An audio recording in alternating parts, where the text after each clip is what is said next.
Muy buenas tardes, mi nombre es Claudia Milena Dueñas López, soy estudiante de la Universidad UNAD.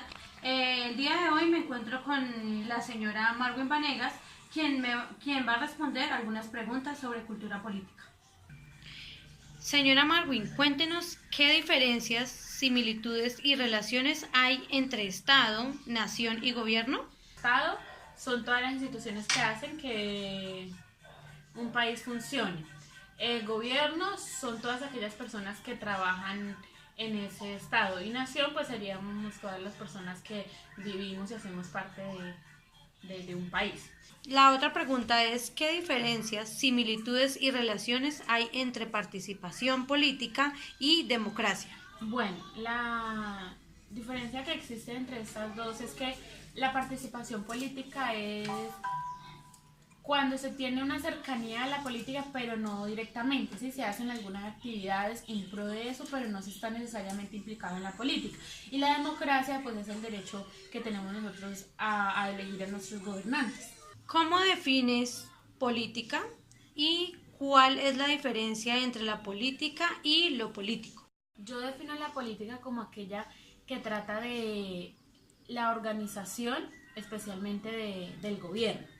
Y la diferencia entre la política y lo político, pues es que la política es aquella que se hace en pro de un cargo, de alguna aspiración, y pues político es aquella persona que hace dicha política. ¿Qué elementos componen la cultura política?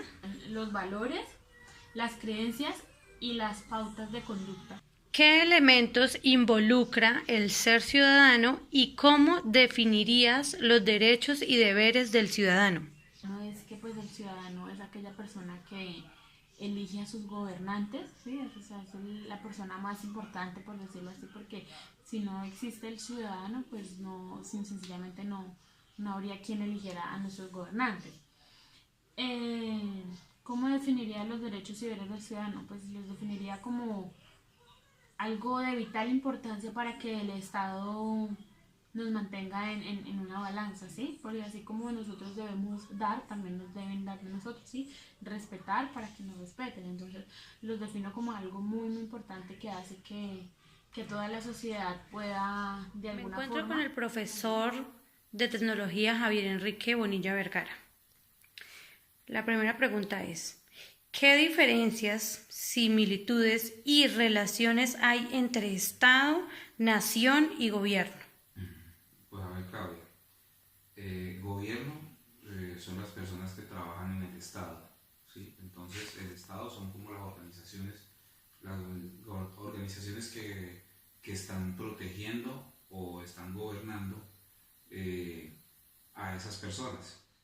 Y lo que es nación es el conjunto de personas que vienen de un mismo origen, por ejemplo los colombianos. ¿Qué diferencias, similitudes y relaciones hay entre participación política y democracia?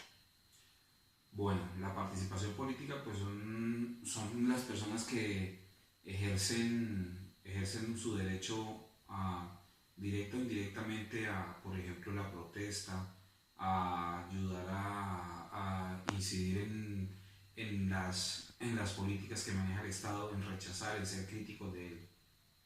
Y democracia pues es todas las acciones que uno lleva o conlleva para ser elegido o elegir unas personas. ¿Cómo defines política y cuál es la diferencia entre la política y lo político? Bueno, la política son un conjunto de acciones que se toman para solucionar problemas, normas, leyes, todo lo que tenga que ver con la sociedad y llevar las normativas para el bienestar de la gente, eso es la política.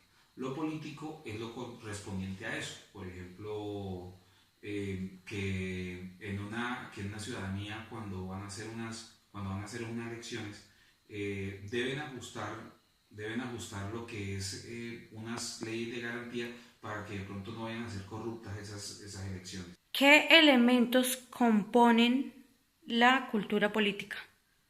Pues la cultura política, por ejemplo, como ya lo he dicho antes, ser críticos con el Estado, ¿sí? Que no todo lo que digan los gobernantes va a ser lo que quiere la gente. Por ejemplo, si a nosotros nos van a subir un IVA del 19 al 31 o al 20%, pues nosotros tenemos que alzarnos y dar nuestra voz de protesta. Eso es lo correspondiente a la cultura política que debemos tener. ¿Qué elementos involucra el ser ciudadano y cómo definirías los derechos y deberes del ciudadano? Pues ser ciudadano es una persona que respeta la Constitución, primero. De todas maneras, nosotros cuando nacemos tenemos unos derechos innatos, que son por ejemplo el derecho a la vida, también el derecho a elegir, también el derecho de la de la libertad de culto. Son cosas que no nos pueden ni respetar, es un derecho que tenemos. Los deberes son de que esos mismos derechos debemos hacerlos respetar. Por ejemplo, no podemos discriminar a una persona negra o no podemos discriminar a la comunidad LGTBI porque pues estaríamos vulnerando los derechos de ellos y estaríamos infringiendo la Carta Magna de Colombia.